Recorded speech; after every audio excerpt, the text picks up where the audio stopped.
Hey, what is up guys, Guitar Rock here, welcome back to another Blue Archive video. Alright, so let's talk about welfare characters. So what are welfare characters? These are characters that you can obtain in events. This includes the Swimsuit Koharu in the recent event, Swimsuit Ayane in the recent events, and of course Tracksuit Hasumi. There's plenty of welfare characters where these are characters that you can't really pull for them. Alright, they are free characters that was given out during the event. Now if you miss on the event, you have to wait for one whole year for them to rerun. Ideally, all of these characters right here that I'm rotating around, these are all some of the examples of welfare characters in Blue Archive. Now, with the upcoming event coming really soon in approximately 1 day, I figured let's talk about the best character in terms of the welfare characters, which are the ones that you want to pay attention to. Hopefully give you guys, there's plenty of new players in Blue Archive, give you guys an idea of what characters you should look for in the future events as well. So with that being said, let's give you guys a total tier list, rankings, comparing all of the welfare characters in Blue Archive. Let's jump into it.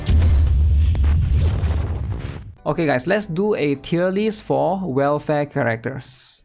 Welfare characters, alright? Must have. Okay, and then we have like good, and then we have like mid, skippable. So welfare characters are students that you can obtain only in events. I guess Nonomi counts as a welfare character. She's not an event, but you can't pull for her. You can't really pull for her. Let's see, I'm trying to see any of these characters. These are all pullable characters. Okay, let's change the category since there are some JP only for now. So obviously I'm going to put JP only for now. That means everyone would be in that category for now is Ibuki. And I forgot the name, but that girl is going to be for the Railgun collab. Okay, who is the best, the must-have, in my humble opinion, for all of these welfare characters? Saturn? Oh yeah, that's the name. Thanks for reminding me. The honest truth is a lot of these characters, they all have substitutes. Substitutes, which makes it kind of hard to say that they are a must-have. I'm gonna say Tracksuit Hasumi is a really strong character. I think she's one of the best, or one of the better character for sure, right? She is a single target, alright? She does a lot of damage as you can see, but she's not without her competition. I think the problem is she is competing. She's a single target mystic type damage dealer. And you do get her for free. I think you get her up to UE50. They did give you during the tracksuit event, which I do appreciate. However, if you miss out on her, it's not the end of the world because Wakamo can somewhat fill her role in a different aspect. Alright, single target attack, 4 costs, but for tracksuit Hasumi it's gonna be 5 costs. Also, there is Swimsuit Azusa, for example, which also can fill that role. I think in some occasions Swimsuit Azusa is better. She's also a 5 cost, but you can see right here she does a few extra things like dealing extra chill damage and also decreased defense. So single target mystic damage dealer is not really unique to that, to just Hasumi tracksuit. And also Maid Aries, recently Maid Aries was there and a lot of people love Maid Aries. Obviously mine is not upgraded, but if you upgrade all the way, you will be able to increase this. I believe this goes up to almost 1000%. And last but not least, Kaho, which is also a very strong and potent mystic damage dealer. 1400% damage to one enemy. But yeah, I'm not saying that Tracksuit Hasumi is bad. I just feel like she has a lot of competition, which is why I'm going to put her like right here at where she is, at good. She is good, she is solid. If you build her, you're not going to regret it. But at the same time, there's a lot of competition, so if you already have like those other characters built, you don't need her as much. Now Nonomi is a bit more complex. I feel like she is really strong, especially in that particular raid Cheesed. In Cheesed, Nonomi is really strong. I think I need to have one more tier. I need to have one more tier, add a row above. Strong. I feel like Nonomi fits here. If you're looking for from a rate perspective, I think Nonomi fits here because Nonomi doesn't. The only other competition that Nonomi truly have, right, is going to be number 1 Momoy, which is this girl, AoE, 3 cost, which I think Momoy is a better character. I think she's a better AoEer than Nonomi, right? Because Nonomi is 5 costs. So this girl here is 3 costs. But then in Cheese, most of the time, you're most likely going to need 2 teams. It's really hard to do it in 1 team. Especially for the insane. I mean, like, you can, it's possible. But I think that's where Nonomi fits in. And also, there is another character, what is her name? Sarika New Year, which is also an AoE, right here, right? So definitely, there are some of these slots that can do what Nonomi do. But again, Nonomi is free. And she's a character that pretty much everybody gets for free. So I think that just gives her an edge, a little bit of an edge. Plus she's Abydos. And the truth is, I feel like the problem is she's 5 costs. I think that's a big problem. If she's 4 costs, I think she's gonna be better. But yeah, I do think that she's going to be quite decent. If you're just looking to, I think for a lot of new players early on, she does help you a lot in the story. Either her or Momoy. But like I mentioned, if you have Momoy, I think Momoy is still better. But yeah, she's going to be a decent option for a lot of players to build. Because she excels in story, probably in drill as well. AoE, she's going to excel more there. And AoE just is better than single target overall, generally. At least for early on. So I'm going to put her there. Let's see. Who else? Next up, Swimsuit Ayane. Swimsuit Ayane is actually really strong, but I don't think she's a must-have. She's strong. She summons a helicopter. I think it's pretty decent. 4 costs. But Iroha is better, right? But at the same time, I'm not going to compare her with Iroha because she's a piercing type. She is a welfare that is kind of unique in that sense. I like her sub-skill though. It gives you crit damage. I should probably max this out as well. 17.3% crit damage. Which again, really good. The problem is there a problem? I don't think there's a problem. I think she fits in a lot of situations. I think she fits in AoE scenario. She fits in single target scenario. She can be used in a lot of drill. She can be used in a lot of raids. Right? So I feel like she is going to be somewhat of a good option for a lot of new players. But I don't think she's up there.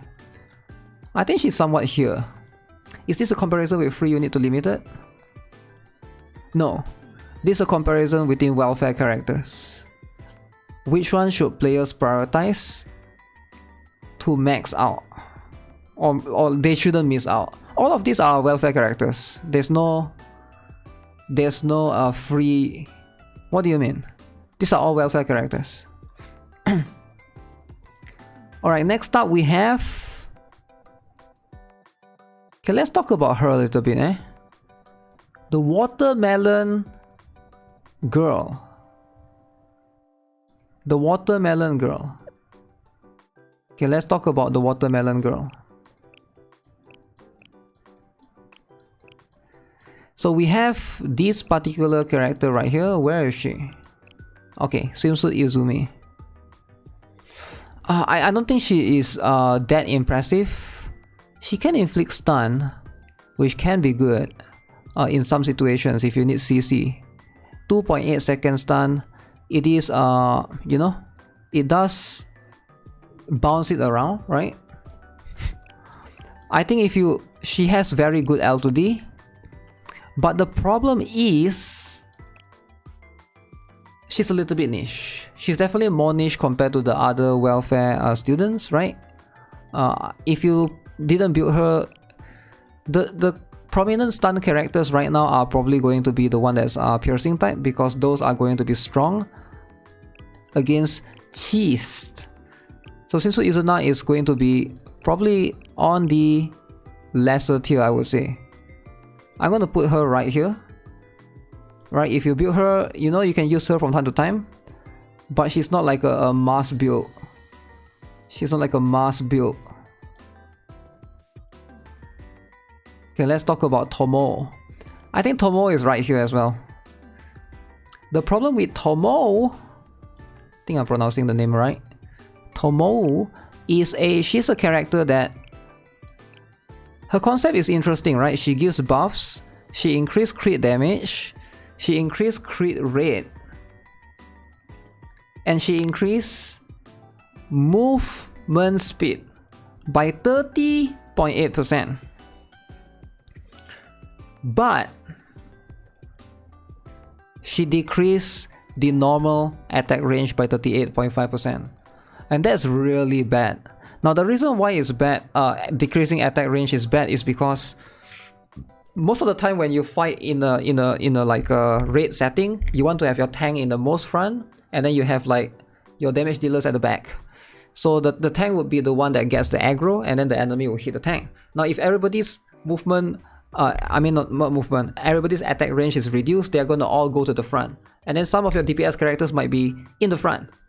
So they are going to, you know, the boss is going to aggro them, and the boss will end up hitting them instead. So that's not something that you really want, right? Because like, especially for characters that are at the back, you want them to stay at the back. So decreasing the range is ideally not that good. Plus, it doesn't really make sense, because while this is like, in theory this is good, right? Increase crit damage, increase crit rate. The movement speed is like whatever. You don't really need movement speed actually. Like, is there a rate that you need movement speed? I don't think that you need. So basically the only thing that you're actually benefiting from is crit damage and crit rate, right? But you're sacrificing your attack range. So let's compare with Akko, for example, right? Why are we using her when Akko exists? So Akko gives 39% crit rate and 73% crit damage to one character, which makes more sense. There's no downside. There's no like decreased range. One character is more than enough. You don't really need to buff everyone unless you bring like 3 damage dealers. In most cases, you have like 1 main damage dealer, and then the rest are like your support, like Ui or something, right? In fact, you are probably gonna like have 1 Ui, and then let's say if it's a raid boss, you will have like New Year Kayoko, and those two probably won't be able to benefit from the crit rate and crit damage as much. So there's that as well. I know they are both in a separate slot. I feel like the sacrifice is too much. The normal attack range 38.5% is too much. Let me see, does it? Yeah, it stays the same, but the crit rate and crit damage increase. So that's pretty much the issue altogether for her. I'm gonna put her right here. I feel like maybe she can be used in some situation, but I don't think, you know, she's probably not going to be the best option for a buffer if you want to buff. Okay, let's talk about I feel like she's the same as well. Nooka. Same issue with all of these other characters that we just talked about. Nooka is probably one of the weaker welfare characters. I think it's because she gives accuracy, and that's it. Accuracy is a good buff, right? So that you don't miss that much. But you know what? Attack percent, crit rate percent, crit damage percent, those are going to be much more beneficial. Or even like efficiency of your element. Explosive efficiency, cost regen, everything else is better than accuracy. Like, if you have an AoE character, you can just gamble it. You can just gamble it if you hit or not. So far, there's no enemy with like extremely high enough evasion for you to justify using Nooka for the time being. It's just not worth it for EX skill. Let's look at this. Yeah, everything else doesn't really make sense. She can decrease evasion, and her sub skill increase accuracy. I think it's too much accuracy, man.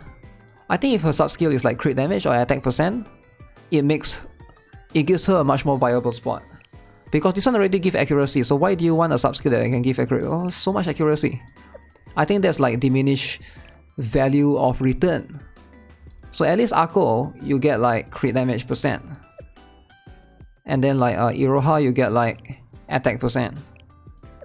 If only Nooka has attack percent or crit damage percent, or even crit rate percent, I think it will make her way better. So I think she's like right here for sure.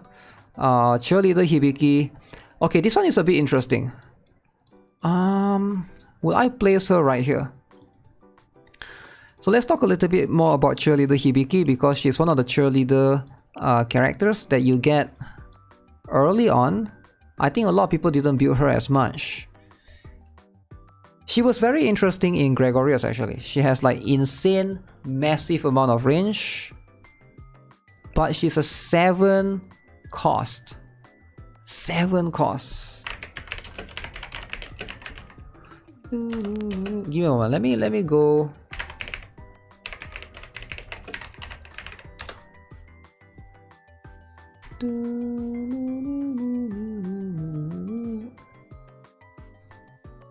Okay, let's look at this. This is going to be the maximum. So 7 costs 140%, and then she can inflict continuous burn 47%, 48%. So kind of an interesting concept with the continuous passionate cheering damage. But 7 cost is really high. Like if you use her, she has to be your main DPS, so you have to like pair her with Ui and stuff, right? She also increased attack by 16% for you and the one ally with the highest attack. And then increase attack, decrease crit damage. I don't like that. I actually don't like that she decreased her own crit damage. Her sub skill deals additional damage upon attacking enemy. So this is quite interesting. The further you are from the enemy, the higher the damage. So she does have all of these restrictions. Minori is also 7 cost if you want to max damage. Yes. But you know why Minori is better? It's because Minori is in the special slot. Cheerleader Hibiki unfortunately is in a striker slot, right? So ideally when you're fighting Gregorius, your striker slot is quite full. Sure, she could be in the second team or third team, right? But I feel like in most cases, she's not going to be the main one. She's like someone that you use in the third team or fourth team. Second or third team, I feel like. That's why I can see all of these limitations that she has, right? Decreased critical damage, I'm not sure if I like that. And also the distance as well. So obviously the more distance, something like this is going to be more limiting, because like that means you gotta be extremely far away, right? And 7 costs. Obviously there's upsides to this, right? The upside is maybe you can use Ui or something to buffer to try to decrease the cost, but still it's really high. Like does she deal way more damage than, let's say, Mutsuki or Aru? Because you could argue that, you know, there's already a lot of explosive characters that probably a lot of players have, right? Like the characters that I mentioned are also free. Like Mutsuki is a 4 cost with this, you know, it's a 3 circular areas. For example, she's also AoE. And then you have something like Aru, which I think most players have, right? Now if you don't have Aru, arguably you should have Mutsuki or even Akari in certain case, right?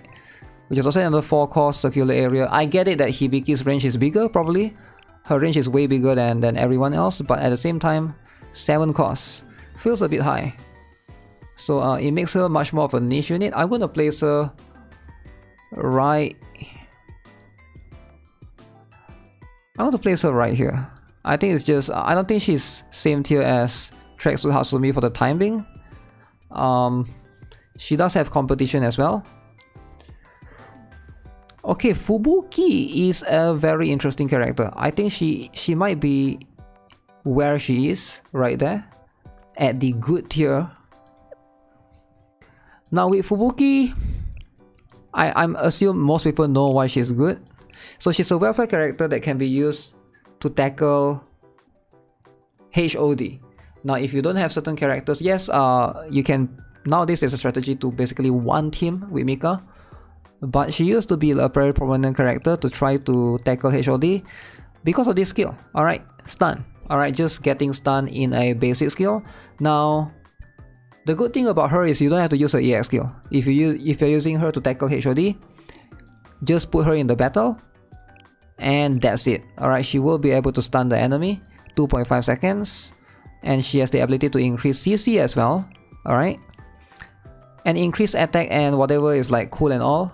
But ideally, she's a free character that, you know, can be used in that particular raid. And I think she doesn't have much competition. There are a few competition or a few competing characters that can stun as well, but those are all in the special slot. I'm talking about characters like Chihiro, alright, which also can stun. This one is stunning for way more, 7.5 seconds, right? And then we have Saki, for example, which is also another stun character. You can see 4 cost for 5.1 seconds. But considering that Fubuki is free, and considering that you don't have to use her EX skill, I think she's decent. I think she can be here, for sure. Now let's talk about Michiru, which I honestly think she's really here. I think she's mid. I think Michiru is... she's very distance based, similar to Haruna. And this particular skill launches fireworks in a straight line, deals 600% damage to the first enemy that's hit, and then it basically stops. So her problem is her line doesn't go through the first enemy that is hit. So I think that's probably where her biggest issue lies. Now I know that she's free, but I'm going to compare her with one more character that's somewhat free. I said somewhat because Haruna is one of the earliest characters they can farm her shards off. She doesn't have that issue. She basically can fire the entire line, and it goes through the line. Although the damage does decrease 10% each time, right? But at least it does go through the entire line, unlike Michiru, where it just stops at the beginning of the line. And also, there's one more character that I can think of, aka Ares. I have a similar concept, right? It does shoot enemies in the line, but of course for her it's way more expensive at 6 costs. But yeah, there's a lot of other options, but Michiru is not... she's somewhat of an AoE character. Straight line is not really like... it's not really that good actually, sadly. At least for now. Maybe in the future there'll be more situation where that can be good. Where is she? Okay, she's right here. She is going to be right here for sure. Alright, there's that. That's settled. Now let's talk about... okay, let's talk about these two, alright? These two, I've been using them a lot. First, let's talk about Junko New Year. Now, Junko New Year is a 2 cost, and she deals in a circular area, but her circular area is extremely small. Hyper small. Super small. But it's not bad, alright? If you're looking to build her as a damage dealer, she's actually pretty decent. I would say she has all the kits to be somewhat of a main DPS actually. Increased creep when using EX.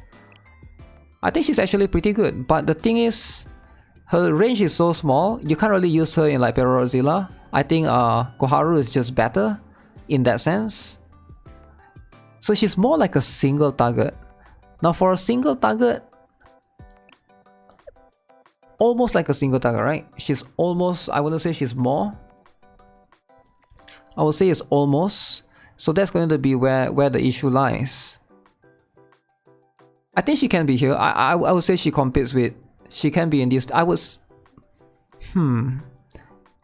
yeah, she's definitely higher than those characters in the bottom. She's definitely way more usable. Now I'm going to be honest, Koharu is definitely going to be 1 tier above. Swimsuit Koharu is definitely going to be 1 tier. I use her for 3-star in the current in the current drill. She is crazy. 3 costs for her damage. She is insane. Alright, I do think that Swimsuit Koharu has gotta be the better character. Alright, between these two, it's gotta be. Now there are a couple of problems though.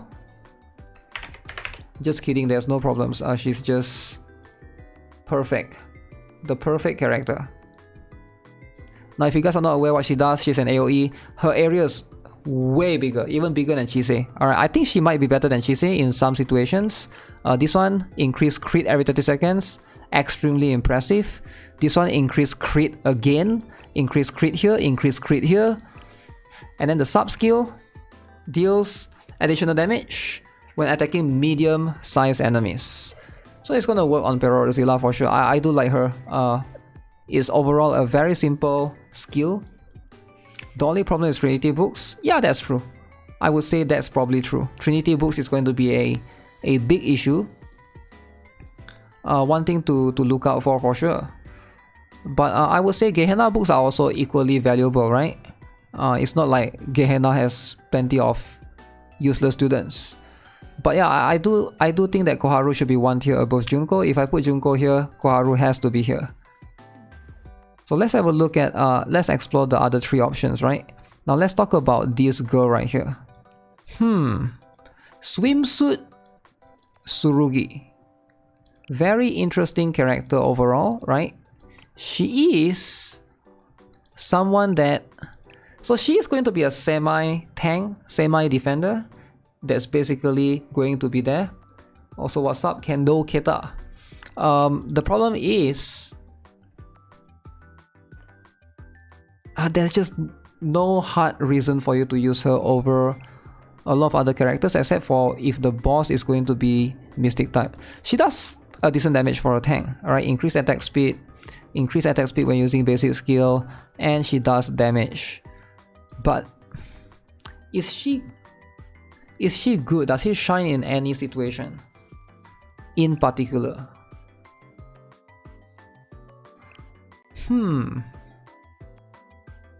Yeah, I'm gonna say she's not bad. I think this version of her is way better than the regular Tsurugi. 100% for sure. So I think this is where I don't think she's that strong to put her right there. She's a bit niche, right? She's like a tank that can do damage. Similar to Marina, except for she doesn't excel in PvP as much as Marina, right? But she can be used in a lot of situations. Right here seems to be fair. I don't think she's as bad as those other ones. Now let's talk about these other 2. So we got Swimsuit.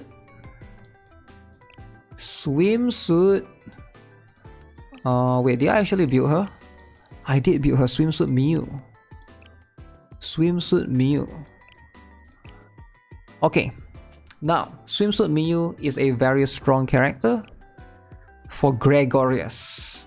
Her range is insane. I feel like she competes with Minori actually. I think a lot of people have Minori build, which is like cool and all. But most people probably don't have her build because most people probably don't have her up high enough. But I think she could substitute Minori in a lot of situations. Her area is not circular, it's like more like a rectangular, right? But she is going to do a decent chunk of damage for sure. She is a 5 cost as well. As you can see, she does additional damage, increased attack, and she gives crit damage, which is not bad. I think she's definitely... I will give her more credits than she is. Definitely for 5 costs, she is going to be one of the better, support. But I think just most people for Gregorious, they either prefer to use Nagisa, which makes more sense. Nagisa is just, a way more prominent character. And plus that with, Minori. But yeah, I think Swimsuit Muu definitely fits very, very well in the second team. So right here, would she be here or here? Now that's the question, right? I think if you fully max her, she has a lot of potential. 5 costs? Now in an AoE scenario, it is a little bit expensive. 5 cost is a little bit expensive if you are using her for a normal story scenario, especially for a special slot. But if you need her for sure, she's going to be quite strong. Let's look at Maid Yuzu first, and then I'll be able to make a better judgment. Now Maid Yuzu has a very similar role. 1000%. Okay. And Maid Yuzu actually has quite a number of usage as well. I actually did use her a lot in the recent drill, in the previous drill. She definitely is a very solid prominent character. So she deals damage in the circular area every few seconds, increase crit damage. Her sub skill increase attack. They are both really similar actually. Both of them are really similar. I think if you have one or the other, you can choose to not build the other one. So in a way, now is there a lot of competition in this particular slot, right? In the special slot, if we are talking about explosive AoE character.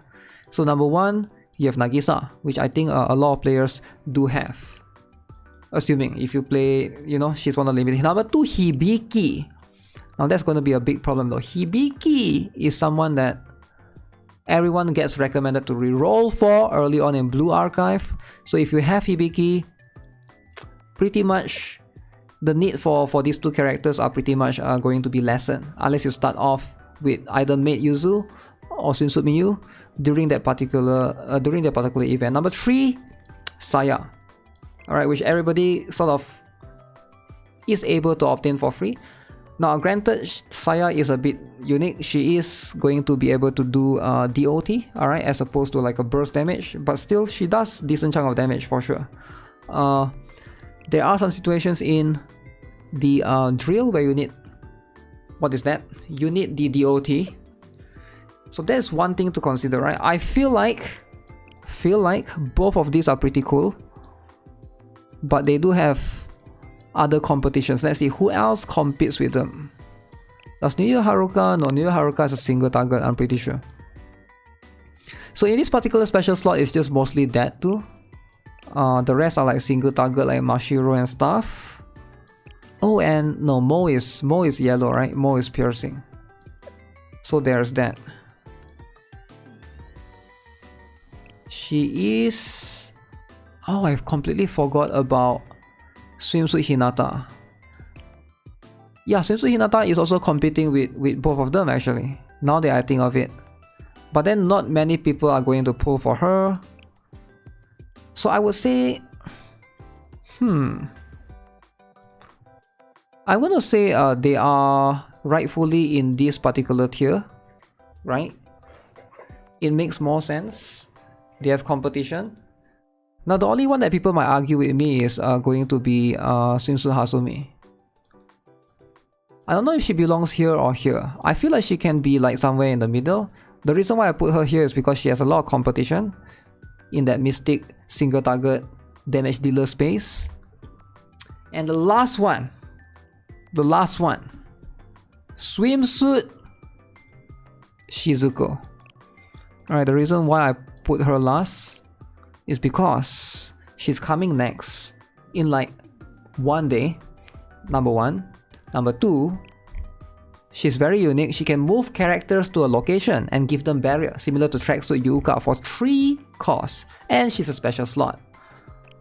Number 3, she gives a sub skill of increasing attack %. Very, very cool. And she also increased crit damage for one ally with the highest crit damage by 33%. Insane amount of buffs. I think Swimsuit Shizuko is the strongest welfare character. And if you miss out on her, FOMO, you're gonna miss out, you're gonna wait for 1 year. That's what I think.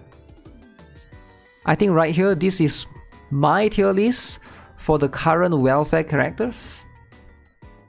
Rightfully so, everyone deserves a slot. I feel like she can move up, yeah. Compared to everyone here, she's just way stronger. So I don't think it's fair for her to be there But I think this is where I will put them. This is where I would put them. In the welfare character tier list. She's really good to the point you don't need a healer. Yeah. Swimsuit Shizuko is really good. So yes. That's pretty much it. Do you guys agree? Disagree? Let me know and then we can discuss right now.